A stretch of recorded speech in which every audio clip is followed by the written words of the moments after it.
dans leur chiffre d'affaires. Ainsi, Sébastien Garrigue, facteur de perles à Mulhouse. Le reportage de Géraldine Dreyer et Anna Strobel.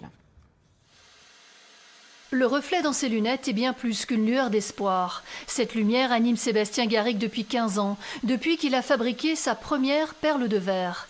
Facteur de perles, c'est devenu son métier, son gagne-pain. Et la période de Noël est chaque année précieuse pour la vente de ces pièces uniques. 2020 s'annonce bien morose. Après, on a encore la chance d'avoir des gens qui nous soutiennent et qui nous passent des commandes et qui nous font relever un peu la tête, parce qu'il faut. Mais voilà, donc on continue, on va se battre. Et sinon, on peut laisser tout de suite, on peut abandonner de suite, ça sert à rien. Un brin optimiste malgré tout, malgré l'absence de marché de Noël. Normalement, c'est là.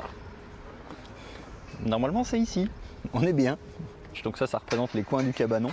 Puis si on fait le tour comme ça, on rentre. Hop là, on est dans le cabanon. Puis après, on n'a plus qu'à ouvrir les volets. Et puis c'est parti pour normalement une journée de marché de Noël, comme tous les ans. Pas de marché de Noël, pas de magasin éphémère. Le stock produit est tout de même livré dans la boutique mulhousienne, interdite au public pour cause de confinement. Ici, la maman de Sébastien Garrigue assure le montage des bijoux et la vente par Internet. Rien à voir avec les achats coup de cœur du cabanon de Noël, qui, eux, représentent 40% du chiffre d'affaires de l'artisan. C'est de la visibilité, c'est des commandes aussi sur le reste de l'année, des stagiaires, enfin je veux dire, il y a plein de manques à gagner.